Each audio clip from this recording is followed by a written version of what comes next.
Pourquoi il fallait faire le débrief de la conf de Longoria? Déjà parce qu'on avait le temps, écoutez-le, voilà comment il est rentré. Bonjour à tout le monde.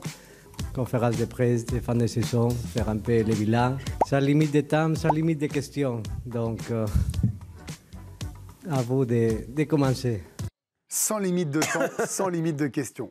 Alors évidemment, il y a eu à boire et à manger. Beaucoup de choses. On va débriefer ça tout à l'heure à 19h27 avec Adrien Courrouble. D'ici là, on parle d'Adrien Rabiot, Alicia. Oui, et tout part de cette déclaration de l'international français, extrêmement prudent quand il s'agit d'évoquer son avenir à l'Olympique de Marseille. C'était au micro de Canal+ hier soir. La Ligue des Champions au Vélodrome, ça va être grandiose. Après, moi, personnellement, je n'ai pas envie de m'avancer sur ce qui va se passer la saison prochaine. On aura un moment pour se poser avec le président, avec Mehdi, donc Mehdi Benassia, pour discuter de tout ça. De vivre ces émotions-là dans la plus grande des compétitions européennes, ça doit être top niveau. Une déclaration qui est tombée tard hier soir, donc qui n'a pas été reprise partout par la presse aujourd'hui, sinon ça aurait été le cas parce que le cas de Rabiot fait extrêmement parler. On s'en fout, c'est que pour nous du coup. De notre championnat. Voilà, c'est pour nous. Mais regardez quand même, c'est une indication sur Google, le nombre de recherches associées à son nom hier soir au moment de cette déclaration, c'est le grand pic que vous voyez aux alentours de 20h. Donc pour vous montrer que cette sortie, elle a eu des répercussions. Pareil sur les réseaux sociaux, ça a été repris partout. En tout cas, Mehdi Benassia avait déclaré avant cette sortie d'Adrien Rabiot chez nos confrères de beIN. Aujourd'hui, il est là et on est bien content qu'il soit là. On espère qu'il va continuer parce qu'avant de parler des recrues, une de mes priorités, c'est de garder Adrien Rabiot aussi pour le plan humain, pas seulement pour le joueur. Vous voyez le joueur, moi je parle surtout de l'homme, du mec à l'intérieur du vestiaire. C'est extraordinaire, c'est un top joueur. Donc on va tout faire pour essayer de le conserver avec nous. Et aujourd'hui, Pablo Longoria s'est montré très clair, lui aussi. Il veut même en faire un exemple du projet marseillais. Je n'ai jamais travaillé avec quelqu'un comme Adrien dans toute ma carrière. À niveau humain et à niveau exemplaire. Quelqu'un tellement exemplaire comme Adrien qu'il arrive le premier, il part le dernier. Et c'est ça la mentalité qu'on veut ramener à l'Olympique de Marseille. On veut continuer, oui, on veut parler avec lui et lui donner sa importance. Oui, absolument.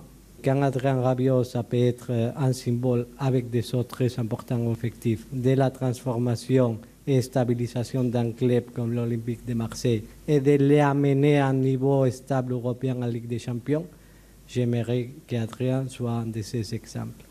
Voilà pour Pablo Longoria et donc l'historique de cette décla avec Alicia. Je vous pose la question. Alors, il y a un chouïa provocatrice quand on sait qu'il y a évidemment beaucoup de choses. Ah, attendez, il est là. Ludo Obraniak est arrivé. Bonsoir Ludo. Bonsoir. Merci d'être venu. Voilà, on va vous applaudir.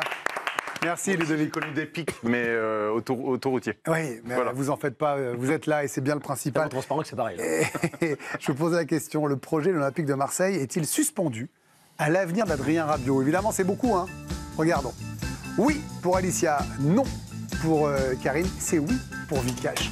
C'est non, mais peut-être pas loin pour Benoît. C'est non pour Ludo et c'est non pour Jérémy. Bon Ludo, on vous a pas encore entendu. Pourquoi c'est non? Bien sûr, il y a beaucoup de choses. De Zerbi, je sais, vous allez m'emmener sur Benassia, sur Longoria, mais la place qu'a pris Rabiot cette année, c'est extraordinaire. C'est indéniable. Pour moi, il est le meilleur, en tout cas un des meilleurs joueurs de la saison, top 3 facilement.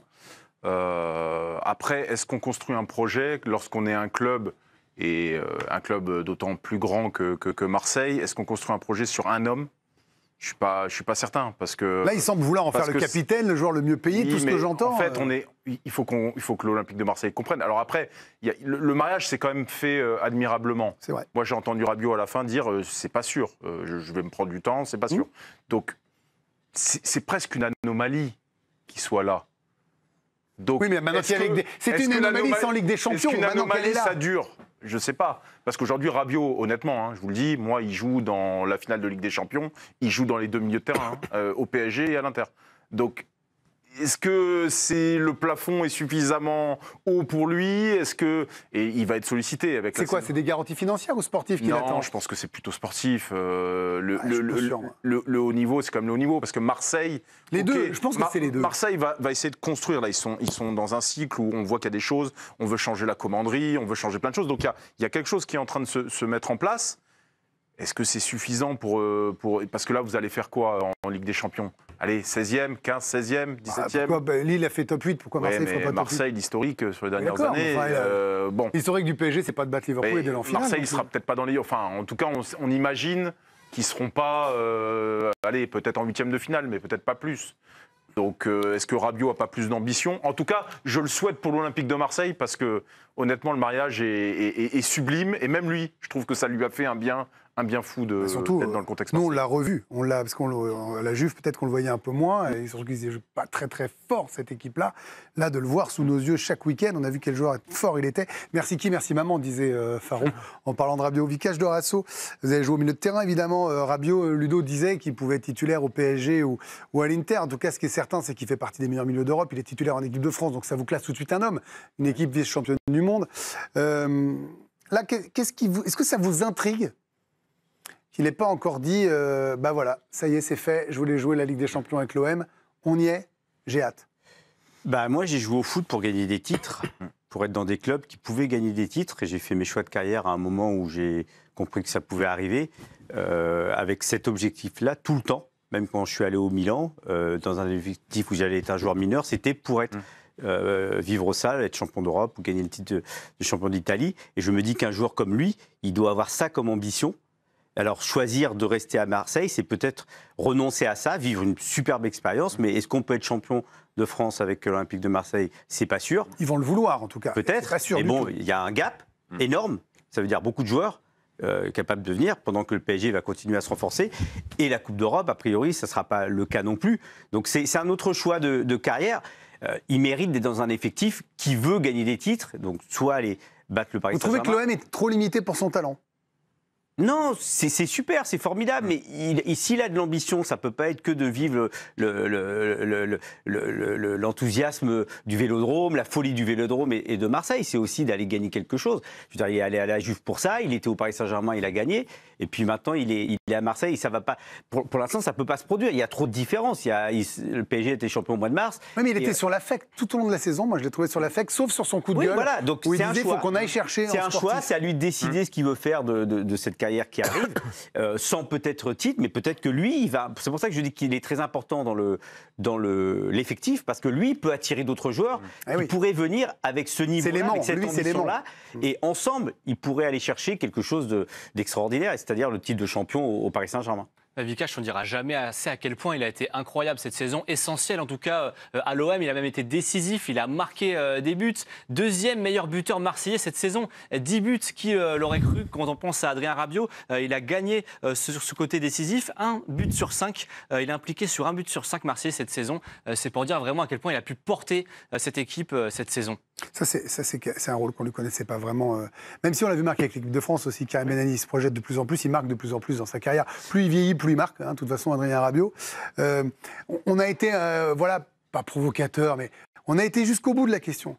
On se demande si ce projet, sur 3 ans, bien sûr qu'il y a Benassia, bien sûr qu'il y a De Zerbi, il n'est pas suspendu à cet avenir. Parce que comme l'a dit Vikash, aujourd'hui, il est le numéro 1 à l'OM. Bien sûr, mais ce n'est pas le seul. Et d'ailleurs, Longoria le dit dans la conf, juste après le son que l'on vient d'entendre, où il dit il est important, évidemment, au même titre que d'autres joueurs qui nous ont aidés à aller en Ligue des Champions. Et je le crois vraiment. Je pense que c'est un ensemble. Marseille a fait une bonne saison.